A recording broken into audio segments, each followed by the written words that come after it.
Hello, so we are back to the training footage after a 2 week break, looking at what I eat in a day videos from both me and Sam. The main reason for that being that it was asked for, and the second reason being that I was coming into a deload anyway, so the training footage wouldn't be particularly interesting for anybody. What I'm going to talk about today, because a lot of the exercises are going to be the same as as we've seen in previous training blocks. So what I'm going to talk about today is what's different with this training block.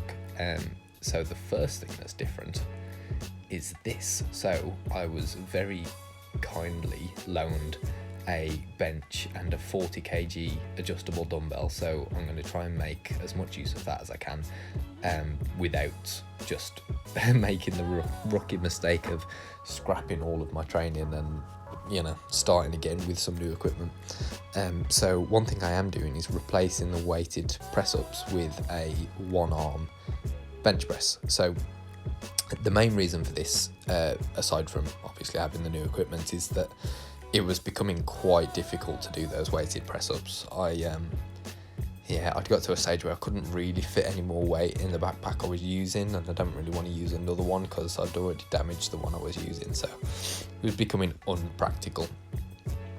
So I'm going to be using this instead. It felt quite nice, actually. I'll be honest, it was more of an issue with stabilising than actually getting close to failure with my chest on the first week, but I think given a couple of weeks practice that will no longer be the case. But it's good fun. It was nice to have a change. There's nothing different going on here, just more pull-ups. Still doing pull-ups twice a week in this program.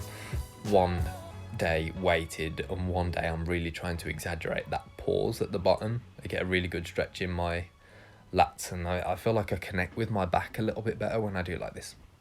So anyway, the main difference with this training block, in the last training block, I was increasing my sets from week to week on almost every exercise.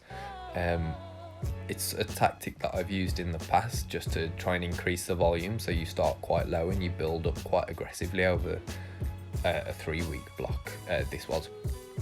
But all that I found this time, and to be clear, I've really enjoyed doing that in the past, but all I found this time was that my joints were starting to feel a little bit beat up, and I was starting to lose strength on sets towards the end of the block. So I'd start off doing, say, a set of 15, 12 and 10, and then by the end of the block I'm struggling to get 15 on that first set.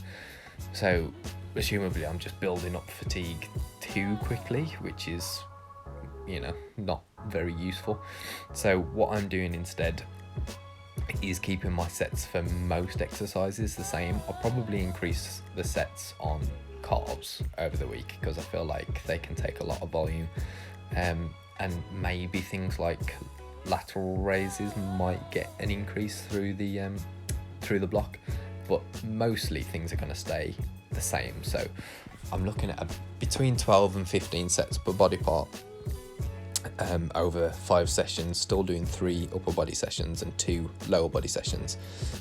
Some of my exercises have changed, but as you can see from this, if you've been following the videos, excuse me talking to the dog while recording, as you can see from most of the videos, these are pretty much staying the same. The main areas where I've tried to change things up is in the lower body sessions, because I'm getting really sick of training lower body at home, if I'm completely honest. That's the main thing that I'm really looking forward to getting back into the gym for. Squats, deadlifts, heavier lunges, hamstring curls, just things that don't take ages to do, because there's only so much you can do split squats and walking lunges before you get really sick of it. But anyway, so this is my 3rd upper body session of the week. And I shall try and keep you posted with all of the rest of the upper body and lower body sessions as we go. And as always, if there's any requests for different types of content, I've already got an idea for next week, but anything after that, I'd love to hear what people want to see.